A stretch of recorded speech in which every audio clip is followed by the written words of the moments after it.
Muy buenos días para todos. Estamos en el segundo día de este simposio de la teología de la última generación. Soy Daniel Miranda con ustedes. Estoy muy contento de poder abrir esta segunda sección de temas. Esperamos que los temas de ayer hayan sido de gran bendición. Y hoy continuaremos con la segunda parte del tema que tuve ayer y es consumado es. Vamos a ver la segunda parte de este tema. Y estamos tratando de responder en cuanto a por qué Dios necesita vindicar su carácter y qué lugar tiene la última generación en la vindicación del carácter de Dios. Antes de comenzar, quiero invitarles a que por favor inclinen su rostro para tener una palabra de oración. Querido Señor y Padre bueno, reconocemos que como seres humanos somos tan prontos a errar. Nuestra comprensión es tan limitada. Somos a veces tan subjetivos en la forma en cómo estudiamos la palabra, que necesitamos de tu iluminación para que podamos ver las cosas desde la perspectiva divina y no desde la perspectiva humana. Oro para que este tema no solamente sea teórico, pero que pueda ser práctico y que pueda tu Espíritu hacer aplicaciones prácticas en la mente de cada uno de tus hijos que nos escuchan. En el nombre de Jesús. Amén. En el primer tema estuvimos hablando de los asuntos que están en juego en este gran conflicto.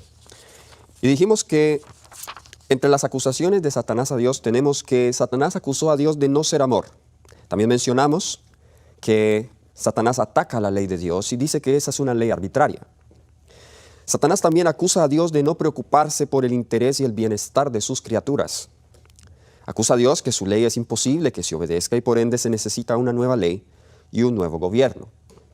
Y vimos que la dimensión del pecado ha afectado el universo entero, no solamente este planeta, y por eso Dios necesita aclarar su nombre, su carácter y su ley delante de tres grupos. Leímos una cita donde dice que era necesario que todas sus criaturas entendieran su compasión, su amor, su misericordia y la justicia de su ley. El primer grupo mencionamos eran los seres angelicales y los habitantes de los mundos no caídos. El segundo grupo eran los seres humanos. Y el tercer grupo, Satanás y sus ángeles y los perdidos. Así que en cada uno de estos grupos hay una etapa distinta en la cual Dios manifiesta o vindica su ley y su carácter. Vimos también el día de ayer que Dios envió a su Hijo Cristo Jesús para venir a este mundo y responder estos cargos que Satanás había hecho contra Dios. Jesús vino y reveló al ser humano el carácter del Padre, plenamente. Jesús vino a vindicar la ley de Dios. No ha habido alguien como Jesús, y jamás lo habrá, que haya guardado la ley tan perfectamente. Y lo digo porque Él nunca pecó, y no hay ningún ser humano que no haya pecado. Cristo vino para demostrar también que Dios sí se interesa en el bienestar e intereses de sus criaturas. Cristo vino para demostrar el carácter de amor de Dios de una manera más completa, y Cristo exhibió públicamente al diablo y a sus ángeles en la cruz. La sierva del Señor está en armonía con estas declaraciones bíblicas. Ella, por ejemplo, dice que en la cruz queda expuesto el carácter de Satanás y sus verdaderos motivos. Ella también dice que en la cruz queda revelada la justicia de Dios, su sabiduría y su bondad. De hecho, leímos esa cita donde dice que el poderoso argumento de la cruz demuestra a todo el universo que el gobierno de Dios no era de ninguna manera responsable del pecado. En la cruz también, dice la sierva del Señor, queda revelado que la ley es inmutable. Y la cruz declara al universo que la paga del pecado es la muerte. La cruz no solo es una salvaguardia contra el pecado para los seres humanos, este es un punto importante, sino también para los seres no caídos. Y en eso leo una cita que encontramos en el Deseado de toda la gente, la última cita que tenía para el día de ayer. El Deseado de toda la gente es página 706, dice: el clamor consumado es. Tuvo profundo significado para los ángeles y los mundos que no habían caído. La gran obra de la redención se realizó tanto para ellos como para nosotros.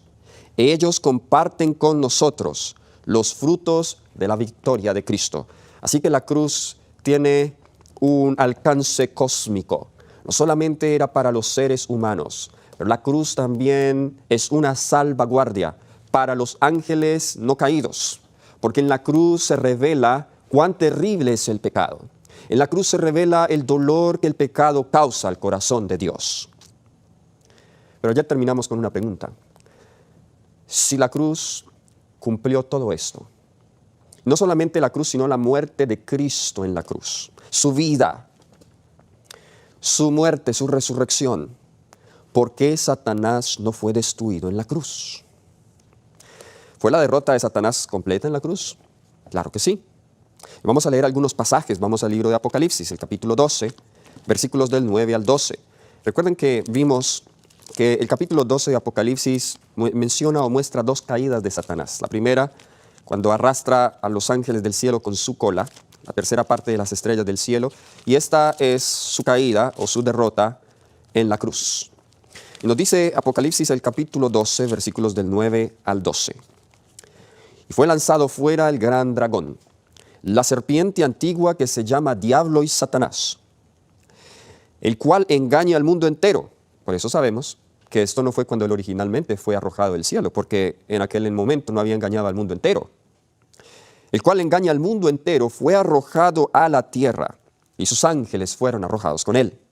Entonces oí una voz en el cielo que decía: ahora ha venido la salvación, el poder y el reino de nuestro Dios y la autoridad de su Cristo, porque ha sido lanzado fuera el acusador de nuestros hermanos, el que los acusaba delante de nuestro Dios día y noche. Y ellos le han vencido por medio de la sangre del Cordero y de la palabra del testimonio de ellos, y menospreciaron sus vidas hasta la muerte, por lo cual alegraos cielos y los que moráis en ellos. Ay de los moradores de la tierra y del mar, porque el diablo ha descendido a vosotros con gran ira, sabiendo que tiene poco tiempo.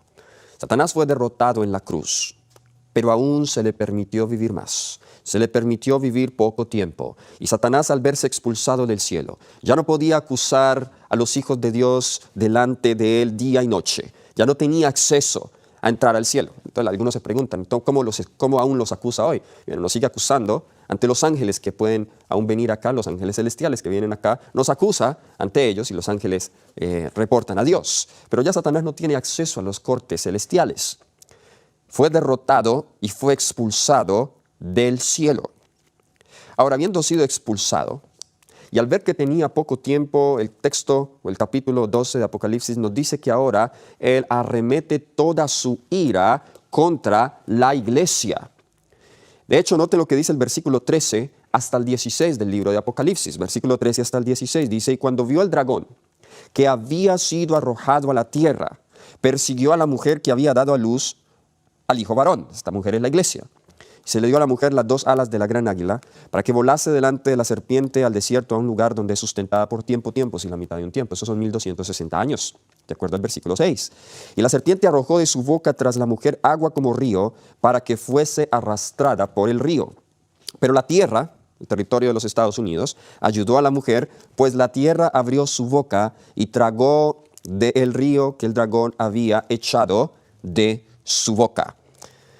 Así que vemos aquí el desarrollo del gran conflicto después de la cruz, después de la victoria. Satanás ahora, al ver que no pudo derrotar a Cristo, se ha ensañado contra su iglesia. Algunas personas dicen, bueno, pero si el diablo ya sabe que está destruido, ¿por qué él sigue intentando vencernos si él sabe que ya es un enemigo derrotado?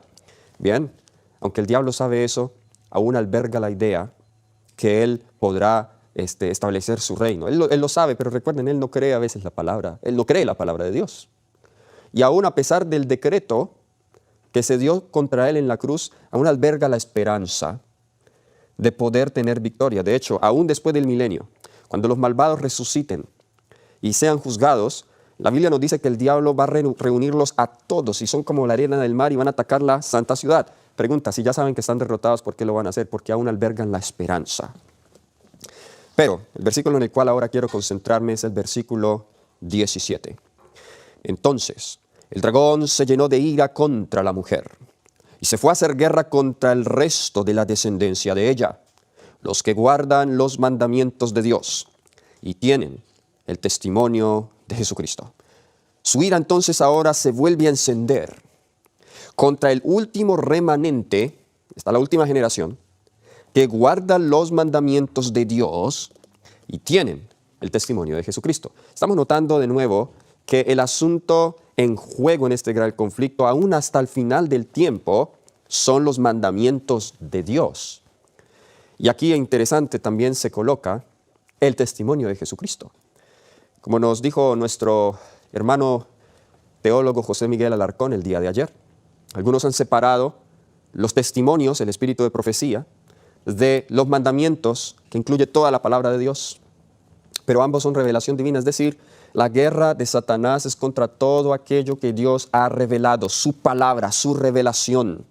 Apocalipsis 12:17 deja claro que la misma guerra que Satanás inició en el cielo contra Dios y su ley la llevará a cabo hasta el final, en la persona de los hijos de Dios acá en la tierra. Por eso Jesús dijo en Juan el capítulo 15, el versículo 2, Evangelio según San Juan, el capítulo 15, el versículo 2, nos dice, versículo 20, perdón, San Juan capítulo 15, versículo 20, dice, acordaos de la palabra que yo os he dicho. El siervo no es mayor que su Señor. Si a mí me han perseguido, también a vosotros os perseguirán. Si han guardado mi palabra, también guardarán la vuestra. El conflicto de los siglos, la página 497 dice, la misma enemistad que se manifestó contra el Maestro, se manifestará contra los discípulos de Cristo. Cualquiera que se dé cuenta del carácter repulsivo del pecado y con el poder de lo alto resista la tentación, oiga, con el poder de lo alto resista la tentación, despertará seguramente la ira de Satanás y de sus súbditos. Y por eso esta última generación va a ser atacada de manera especial con la mayor ira del enemigo, después de la ira que él manifestó contra Jesús, porque esta generación resistirá por la gracia de Cristo y sus diligentes esfuerzos la tentación. Y al resistir al diablo, entonces él despertará su ira en contra ellos. El odio a los principios puros de la verdad, las acusaciones y persecuciones contra sus defensores existirán mientras exista el pecado y los pecadores. Los discípulos de Cristo y los siervos de Satanás no pueden congeniar. El oprobio de la cruz no ha desaparecido. El oprobio de la cruz no ha desaparecido. Todos los que quieren vivir piadosamente en Cristo Jesús padecerán persecución. De nuevo entonces, la ley estará en el centro de la controversia. Si Cristo ya había vindicado la ley, ¿por qué no destruyó a Satanás? Recordemos al principio que dijimos que Dios le dio tiempo a Satanás a que desarrollara sus principios ante el universo. Ya vimos que en la cruz quedó completamente expuesto, pero ¿habrá algo que falta por vindicar o revelar? En un capítulo, de hecho, este tema está inspirado en este capítulo de el deseado de toda la gente. Si yo les invito a que usted estudie este capítulo, el capítulo se titula Consumado es, tremendo capítulo. La sierva del Señor presenta una dimensión amplia del gran conflicto.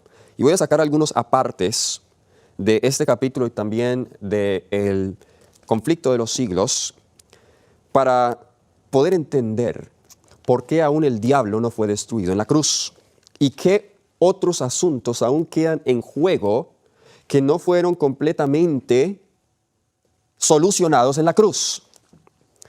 Deseado de todas las gentes, la página 709. Ahora, yo voy a tomar el tiempo a leer todas estas citas, porque estas citas son claras. Y tengo muchas citas acá, no podré leerlas todas, pero ustedes podrán obtener estas notas a través del correo.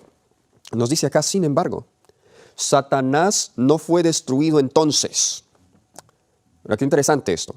Los ángeles no comprendieron ni aún entonces todo lo que entrañaba la gran controversia. Habían cosas que los ángeles aún no entendían. Los principios que estaban en juego habían de ser revelados en mayor plenitud, ahora escuchen, y por causa del hombre, la existencia de Satanás debía continuar.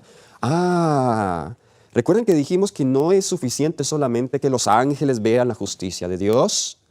Por causa del hombre ahora, el hombre necesita también tomar la decisión. El hombre necesita convencerse de la justicia de Dios. El ser humano necesita saber y convencerse que Dios es justo y misericordioso y que su ley es buena, santa y justa. Y aún ni siquiera los ángeles comprendían todo. Y por causa del hombre la existencia de Satanás debía continuar. Sigue diciendo la cita, tanto el hombre, este es el ser humano, como los ángeles debían ver el contraste entre el príncipe de la luz y el príncipe de las tinieblas. Pero pregunta, ¿ya no lo habían visto en la cruz? ¿Ya no lo habían visto en la vida de Jesús? ¿No había eso sido suficiente para ver el contraste entre el príncipe de la luz y el príncipe de las tinieblas? Hay algo más. La controversia debía madurarse y desarrollarse hasta lo más puro, lo más pleno. El hombre dice, noten, ¿qué era lo que necesita todavía el hombre? El hombre debía elegir a quién quería servir. Queridos, esto es adventismo puro. Porque la iglesia adventista, y no lo decimos con orgullo, lo decimos con solemne responsabilidad. La iglesia adventista fue encomendada con un mensaje preciosísimo, único. No podemos nosotros mezclar nuestra teología y volver atrás en el tiempo y en vez de avanzar en la luz, antes retroceder a la luz previa que Dios había arrojado. Nosotros debemos ser muy misericordiosos con Lutero, con Calvino, con Zwingli, con Wesley, con Zinzendorf y con John Knox y todos estos reformadores. Pero ellos hicieron sus contribuciones. Necesitamos avanzar. Esta comprensión del gran conflicto cósmico, la ley de Dios, el juicio investigador es único del adventismo. El hombre debía elegir a quién servir, es decir, que el hombre debía ser sometido. Iba a llegar un momento en que alguna ley o que alguna prueba iba a colocar al ser humano, no de manera individual, porque siempre ha habido esta prueba, siempre el ser humano ha tenido en cada decisión diaria que elegir a quién va a servir. En los tiempos de Josué, Josué le dijo al pueblo, vosotros elegid a quién servir, pero yo en mi casa serviremos a Jehová. Elías llamó al pueblo, ¿hasta cuándo claudicaréis entre dos pensamientos? Si Jehová es Dios, servirle, y si Baal es Dios ir en pos de él. O sea, siempre ha existido la opción de servir a Dios o no.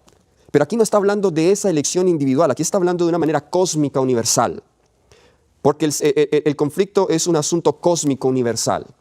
Y la comprensión teológica, escatológica de nuestra iglesia abarca lo universal y lo cósmico, no se queda solamente en la arena individual. Muchas veces decimos que el plan de la salvación, el centro del plan de la salvación es la redención del hombre, pero estamos equivocados al decir eso. Hay algo mucho más. No tengo la cita acá, pero la sierva del Señor dice que el plan de la salvación abarca más que simplemente la salvación del hombre, abarca la aclaración y la vindicación del carácter de Dios en el universo. El hombre entonces debía elegir a quién servir.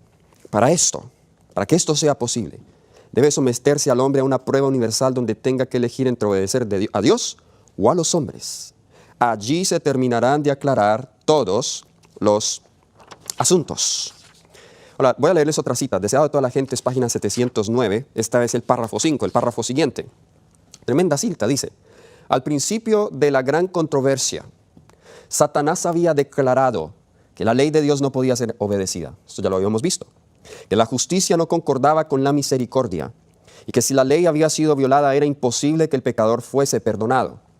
Cada pecado debía recibir su castigo. Sostenía insistentemente Satanás.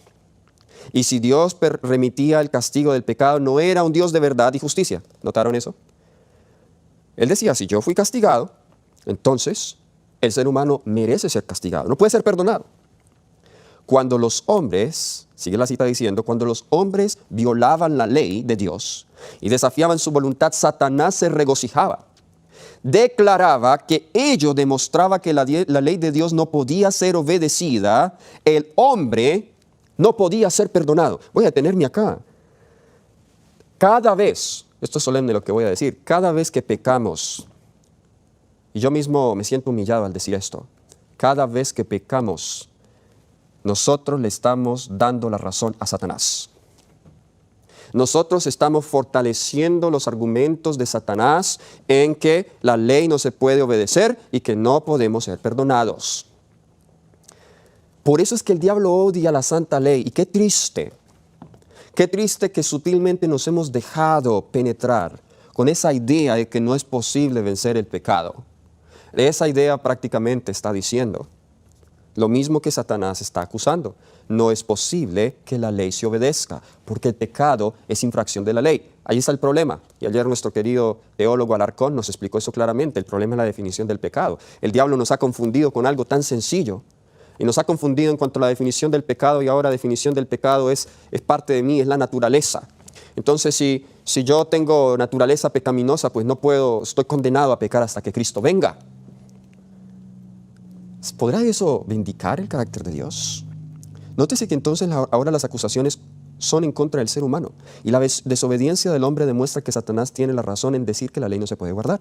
Otra cita, la página 710, siguiente página. La ley requiere justicia, una vida justa y carácter perfecto. Palabra que no le gusta a muchos hoy. Y esto no lo tenía el hombre para darlo. No puede satisfacer los requerimientos de la santa ley de Dios, pero Cristo, viniendo a la tierra como hombre, noten que el centro es Cristo, Cristo viniendo a la tierra como hombre, vivió una vida santa y desarrolló un carácter perfecto. Para tener un carácter perfecto, yo no puedo llegar a la perfección por mí mismo.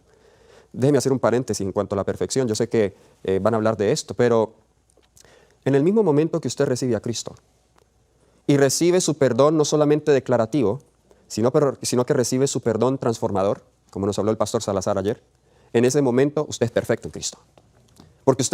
Y en ese momento usted es santo. Y no hay mayor santidad en ese momento que usted pueda adquirir que el perdón de Dios. Así de sencillo es esto. Nos sigue diciendo acá, ofrece estos, ¿qué cosa? Una vida santa, un carácter perfecto, ofrece estos como don gratuito a todos los que quieran recibirlos. Su vida reemplaza la vida de los hombres, así tienen remisión de los pecados pasados por la paciencia de Dios. Más que esto, más que solamente remisión, Cristo imparte a los hombres atributos de Dios, la naturaleza divina.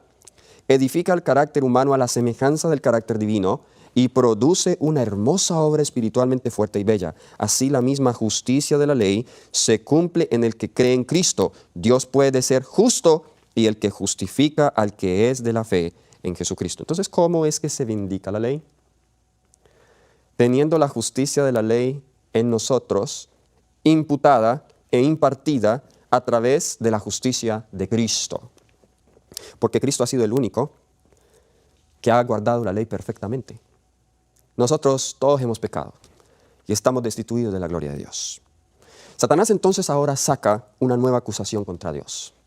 Antes de la cruz había declarado que Dios no era misericordioso al exigir la obediencia a la ley y que había sido injusto al expulsarlo del cielo con sus ángeles. Ahora, al declarar que Cristo tomó el lugar del hombre en la cruz, sostiene que la misericordia de Dios destruye su justicia. Noten, y por eso es que ahora la mayoría de iglesias cristianas dicen que la ley quedó clavada en la cruz. Antes de la cruz era muy justiciero, pero después de la cruz, ¿qué dice? Después de la cruz dice, tu misericordia destruye la justicia, tu misericordia destruye la ley. ¿Están notando esto? Ha crucificado la ley de Cristo, así como crucificó a Jesús. Hoy Satanás sigue crucificando a Cristo, esta vez crucificando la ley. Al crucificar la ley, la mayoría de cristianos crucifican la ley. Dicen que la ley está clavada en la cruz.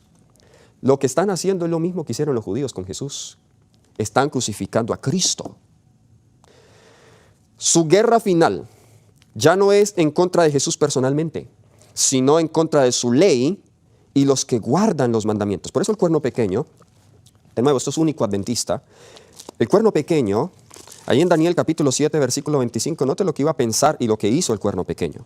Daniel capítulo 7, versículo 25 nos dice, y hablará palabras contra el Altísimo, y a los santos del Altísimo quebrantará y pensará en cambiar los tiempos y la ley. ¿Qué iba a hacer? Pensaría en cambiar los tiempos y la ley. Qué triste que nosotros en nuestra teología enseñamos que la ley está vigente, pero luego digo que yo no puedo guardarla completamente. Y es una incongruencia. Porque si yo digo que voy a pecar hasta que Cristo venga, entonces estoy diciendo que yo no voy a poder guardar perfectamente esa ley hasta que Cristo venga. Y entonces, ¿para qué defendemos la ley si no la podemos guardar? Déjenme leerles esta cita deseada a toda la gente en la página 711. Otro engaño iba a ser presentado ahora. Noten, otro engaño. Satanás declaró que la misericordia destruía la justicia, que la muerte de Cristo abroga la ley del Padre. Si hubiese sido posible que la ley fuese cambiada o abrogada, Cristo no habría necesitado morir. ¿Por qué? Porque la paga del pecado es la muerte. ¿Y qué es pecado? Transgresión de la ley. Pero si ya la ley es quitada, pues ¿para qué Jesús tiene que morir? Ya no hay muerte. Pero abrogar la ley sería inmortalizar la transgresión y colocar al mundo bajo el dominio de Satanás.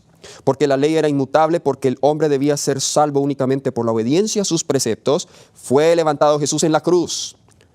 Es que el mundo cristiano no ha podido entender esto. En vez de abolir la ley en la cruz, la muerte de Cristo en la cruz antes establece la ley eternamente. Sin embargo, Satanás representó como destructor de la ley aquel mismo medio por el cual Cristo la estableció, es decir, la cruz. Alrededor de esto, ahora esto es clave, noten esto, alrededor de esto girará el último conflicto de la gran lucha entre Cristo y Satanás. Ahora, no olviden que estoy citando ¿de qué capítulo? Consumado es, del deseado de todas las gentes. Aquí estamos entendiendo, y aún estoy respondiendo a la pregunta, ¿por qué el diablo no fue destruido en la cruz? Y dijimos que aún los principios de la gran controversia debían madurarse más, y que por amor al hombre debía dársele más tiempo a Satanás, y que aún los ángeles habían cosas que no comprendían. Alrededor de esto, es decir, la ley, si la ley sigue vigente y si es posible guardarla, alrededor de esto girará el último gran conflicto, el último conflicto de la gran lucha entre Cristo y Satanás. Y como adventistas entendemos la escatología nuestra, que habrá un decreto universal que pisoteará la ley de Dios. Nuestra escatología, como nos decía nuestro hermano Alarcón, debe armonizar con nuestra soteriología, nuestra cristología. Nosotros no podemos mezclar una soteriología evangélica y fusionarla con una escatología adventista, como muchos están tratando de hacerlo. Desmond Ford fue consistente en su escatología y en su soteriología. La iglesia le quita las credenciales porque rechaza su escatología, pero algunos siguen abrazando su soteriología sin darse cuenta que su soteriología estaba en armonía con su escatología. Él era más honesto. Él era más honesto y no defiendo su error, pero era más consistente en su error. Pero no muchos hoy son consistentes en su error. Otra cita, conflicto. Esta se encuentra en el Deseado de toda la gente, en la página 711. El acerto de que Satanás presenta ahora es que la ley pronunciada por la misma voz de Dios es deficiente, que alguna especificación de ella ha sido puesta de lado. Ya sabemos el cuarto mandamiento. Es el último gran engaño que arrojará sobre el mundo. No necesita atacar toda la ley, si puede inducir a los hombres a despreciar un precepto, logra su propósito. Saben, Ellen White, ella no era una teóloga sistemática, pero Ellen White es muy consistente en todos sus escritos en cuanto al tema, el motif, como dicen los teólogos en inglés, el motif del gran conflicto. El tema concurrente en todos sus escritos es el gran conflicto. Y nosotros no podemos entender la salvación, nosotros no podemos entender la justificación por la fe separada de este margen que nosotros vemos a la luz del espíritu de profecía, a la luz de la Biblia, a la luz del santuario, de hecho, que es donde está nuestra macroestructura hermenéutica, nosotros como adventistas del séptimo día, a la luz del santuario. Todo esto lo podemos ver a la luz del santuario. Entonces, si este es el último gran engaño que arrojará sobre el mundo, ¿cómo Dios demostrará que su ley no es deficiente? ¿Acaso no Cristo ya lo había demostrado? Aquí Satanás asevera que aunque Cristo haya guardado la ley por ser Dios, el hombre no puede, porque no es Dios. Dios deberá demostrar a través del hombre, con el mismo poder de la cruz, que su ley es perfecta y que la justicia de Cristo es suficiente para habilitar al hombre a que guarde la ley de Dios. Saben, el asunto de la gran controversia y la ley dominical tiene aspectos mucho más amplios. He escuchado hermanos que dicen, con tal de que yo sea que el sábado es el día del Señor, yo no tengo miedo a la ley dominical, porque cuando me digan que tengo que orar el domingo, yo digo que el día del Señor es el sábado. Y creen que así de sencillo es. Pero es que en realidad lo que en esa prueba se está midiendo es carácter. Ese es el asunto que va o subyace en el aspecto externo de un día falso de reposo. Los que tengan el carácter de la bestia van a adorar a la bestia, y los que tengan el carácter de Dios van a adorar a Dios. Es decir, esa prueba simplemente es una revelación de carácter. Deseado a toda la gente, es página 712, dice, la guerra contra la ley de Dios, que empezó en el cielo, continuará hasta el fin del tiempo. Cada hombre será probado, el mundo entero ha de decidir si quiere obedecer o desobedecer. Todos serán llamados a elegir entre la ley de Dios y las leyes de los hombres. En esto, y aún sigo citando el capítulo consumado es, en esto se trazará la línea divisoria. Habrá solamente dos clases. Todo carácter quedará plenamente definido, y escuchen, y todos demostrarán si han elegido el lado de la lealtad o el de la rebelión. Y noten el siguiente párrafo lo que dice, entonces vendrá el fin. ¿Por qué no ha venido el fin? Porque todavía no todo el mundo ha podido tener la oportunidad de elegir si van a estar del lado de la lealtad o del lado de la rebelión. Esto es adventismo, hermanos. Y entonces vendrá el fin, Dios vindicará su ley y librará a su pueblo. Pero ¿cómo es que la va a vindicar? A través de la obediencia de la última generación. Pregunta, yo les hago una pregunta. Si quieren pueden participar ahí en el chat, los que nos están viendo en Facebook, los que nos están viendo en YouTube. ¿Hay algún indicio de que estamos hablando aquí de salvación por obras? ¿Hay algún indicio que estamos hablando acá de que es la obediencia humana la que vindica la ley de Dios? Ya dijimos, Ellen White es muy consistente, 2 párrafos anteriores, todas estas citas están en el mismo contexto, usted tiene que leerlo todo recorrido, por eso les invito a que lea ese capítulo consumado es en el deseado de todas las gentes.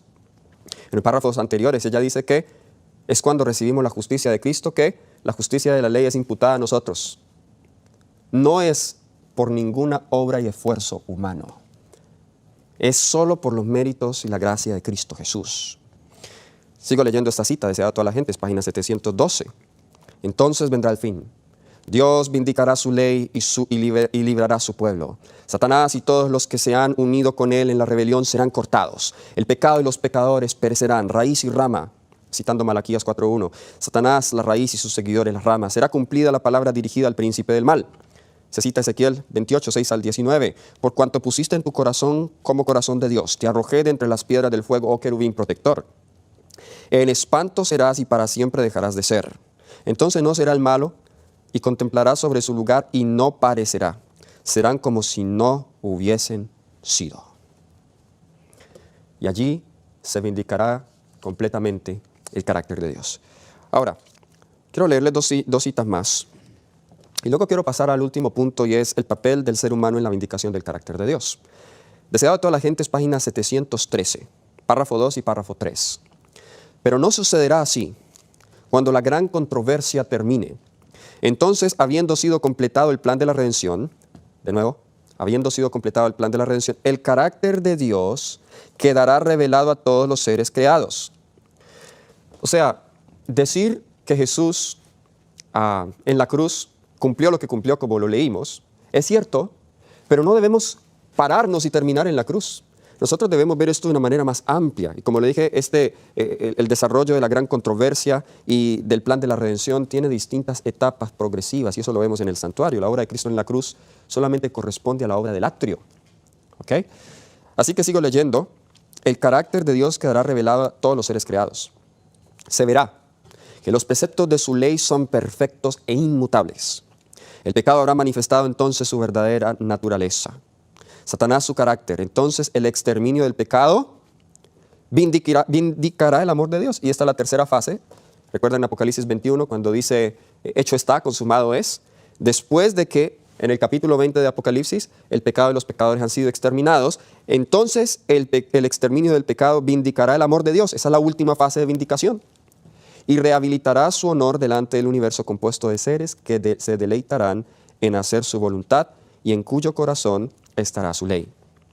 Bien podían pues los ángeles regocijarse al mirar la cruz del Salvador, porque aunque no lo comprendiesen entonces todo, sabían que la destrucción del pecado y de Satanás estaba asegurada para siempre, como también la redención del hombre y el universo quedaba eternamente seguro.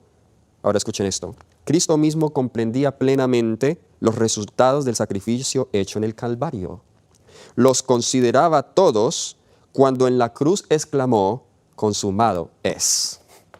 Este es el último párrafo de este capítulo y en esto la sierva del Señor resume. ¿Saben por qué me he detenido tanto? Aquí una vez escuché una presentación donde alguien estaba diciendo que esa frase cuando Jesús dijo consumado es, significaba que todo se terminaba en la cruz.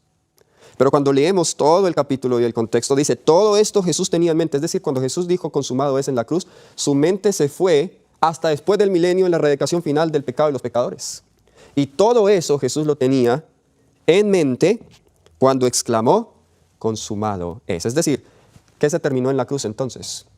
En la cruz se terminó la provisión, porque en la cruz se hizo provisión perfecta para la salvación y el perdón de los pecados. Eso fue lo que se terminó en la cruz. ¿Okay? Pero ahora esa provisión y esa gracia que se hace disponible en la cruz para nosotros es aplicada al pecador a través del ministerio de Cristo Jesús en el santuario celestial. Última pregunta que queremos resolver en este tema. ¿Qué parte juega el ser humano en la vindicación del carácter de Dios? Dijimos que la vindicación más plena la hizo Jesús en la cruz. Sin embargo, el hombre, por su dependencia en los méritos de Cristo para guardar la ley, demostrará que la ley es tanto misericordiosa como justa. Pero ¿acaso no ha habido hombres que han guardado la ley de Dios como Job, Pablo, Daniel, Juan, José, Moisés? ¿No es la obediencia de estos hombres suficiente para demostrar que sí es suficiente guardarla, o si es posible guardar la ley de Dios? No es suficiente. ¿Por qué? Porque este ataque a la ley, como vimos, será universal. Nunca antes el mundo entero ha sido probado con respecto a la obediencia de la ley de Dios. Universal. En ese sentido, esta última generación es distinta. Lo que estos hombres resistieron es una representación en miniatura de lo que será el conflicto final.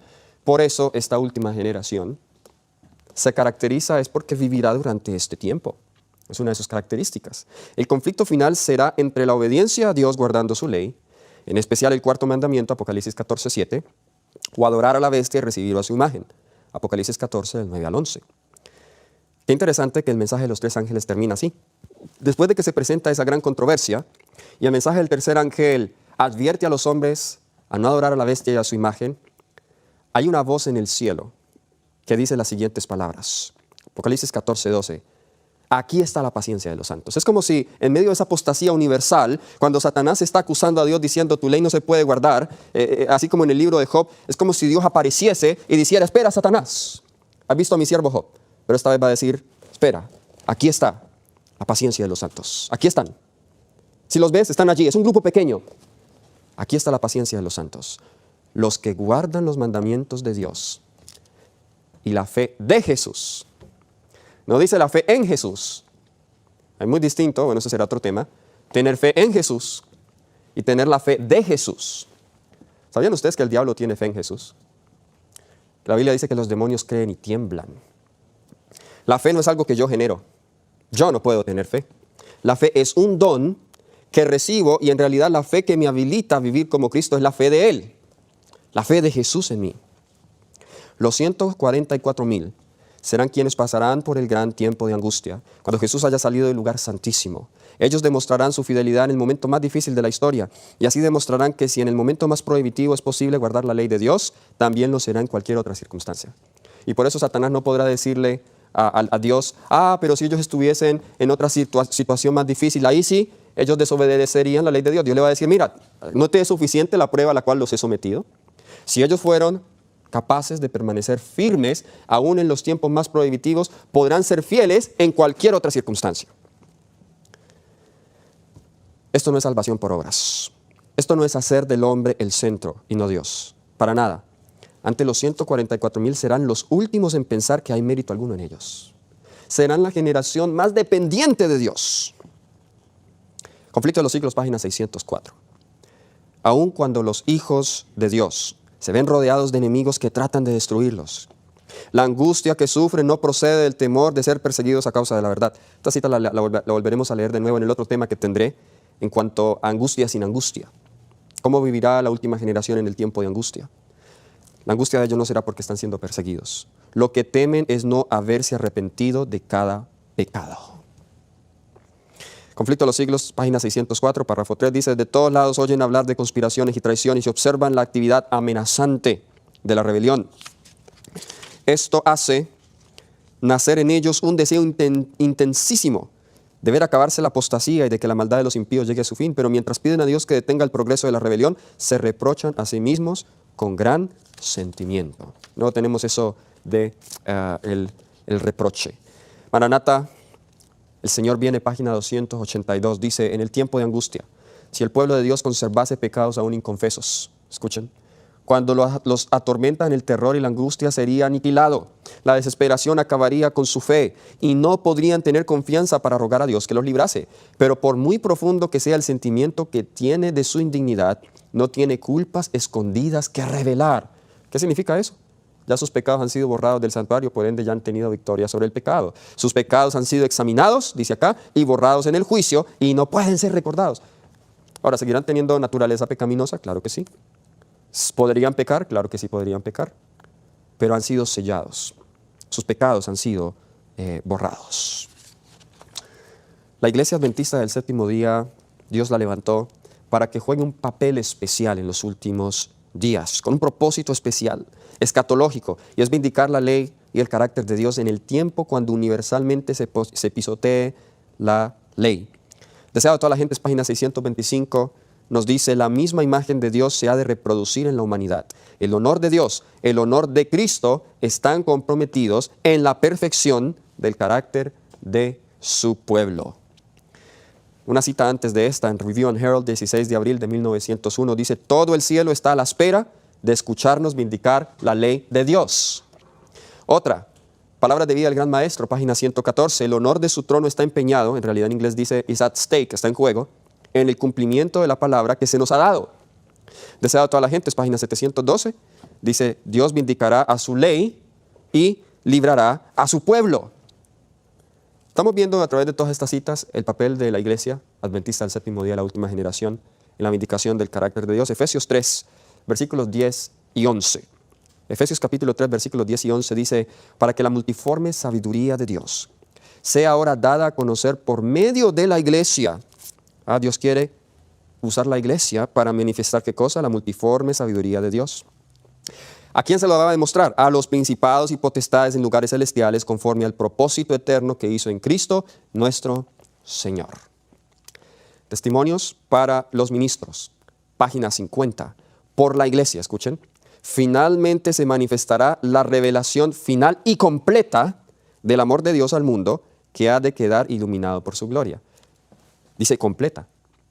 Así que cuando nosotros cogemos solamente esas citas de la vindicación del carácter de Dios en la cruz, debemos también estudiarlo a la luz de estas otras citas.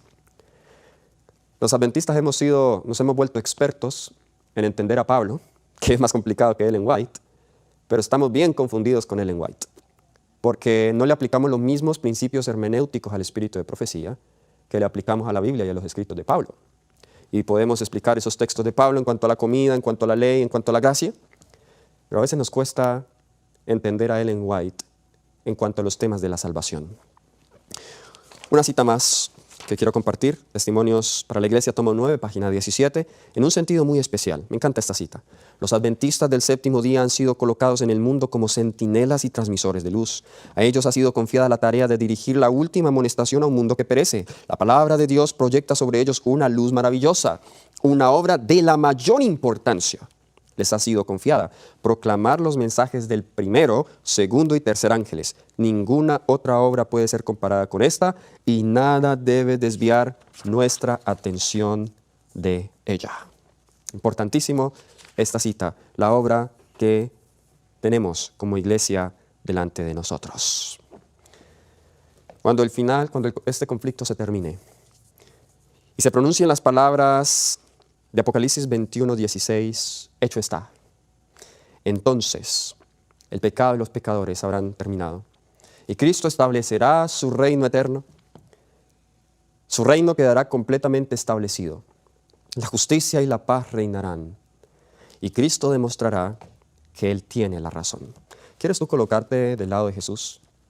¿Y quieres cooperar con Él para vindicar su carácter? Dios te bendiga.